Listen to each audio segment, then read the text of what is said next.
So let's talk about Kelly Rothwell. She was 35 years old, this happy, adventurous soul who had just moved down to Florida. And it really seemed like she had it all. She'd even found what she thought was love with a man named David Perry. But that love story, well, it took a really, really dark turn. In this explainer, we're going to dive into what happened to Kelly after she made that fateful decision to end her relationship. And we're going to look at the man who, to this day, is the one and only suspect. It all started so simply. They met at a salad bar. A simple offer of some pepper, and boom, it turns into this whirlwind romance that just moved at lightning speed. Within just a few weeks, David Perry wasn't just in Kelly's life, he had moved right into her condo. And here's the thing about David.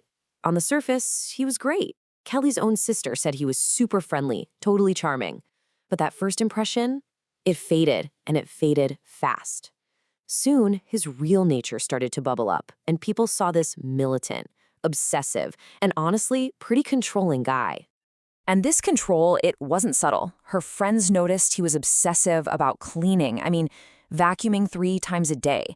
But it went so much deeper than that. He started cutting her off from friends and family, he shut down her social media, he was reading her private emails, and he just got more and more possessive. Kelly started changing, becoming this person who was always worried. These weren't just weird quirks. This was a textbook case of control. Well, after 3 long years, Kelly found her escape route. She enrolled in the police academy. And this was way more than just a career change for her. It was her ticket to freedom. For the first time in a long time, she was absolutely thriving. And it was pretty clear she was building a new future for herself, one that didn't have David in it. So Kelly's new life is right there, just on the horizon. Graduation was only a few weeks away. But first, she had to get through the last 24 hours of her old life. She planned a girls' night with her best friend, getting ready to finally officially end things with David. He, however, had very different plans. That night went from a fun girls' night to something out of a horror movie, and fast. The second Kelly got to her friend Donna's house, David's texts just started blowing up her phone. Then, when they went out for drinks, they saw him, following them in his car. They managed to lose him, they thought, and went back home. But then they realized he was parked outside, hiding his car in the dark. It was terrifying. And this is what sends a chill right down your spine. That night, crying, Kelly confessed to Donna just how scared she was. And then she told her about this horrific threat David had made. This wasn't just a breakup anymore. Kelly was in real, serious danger, and she knew it. The very next day, Kelly was determined. She had lunch with Donna, and then she insisted on going home alone to break up with David for good. Donna begged her not to, but Kelly just said, "I got this." That was the last time Donna ever saw her friend. So a few hours go by, and then the first major red flag pops up. Donna gets this text, but it just didn't sound like Kelly at all, especially the use of the letter U instead of the word you. Donna's gut immediately told her that David sent that text. By the next day, when Kelly was a no-show for plans, Donna knew in her heart that something awful had happened. So Donna calls the police for a welfare check. They have to literally force their way into the condo. And inside, it was weird. It was eerily clean, like too clean even for an obsessive guy like David. No signs of a struggle, but then neighbors reported hearing loud banging sounds, and of course, Kelly was gone. And so was David. Then they found something crucial. All of Kelly's police academy stuff thrown away in a nearby dumpster. So this brings investigators to the million-dollar question, right? If Kelly had just up and left, then where was her boyfriend David Perry? His immediate disappearance made him the one and only person of interest in this case. And his actions in the next few hours, they practically scream guilty.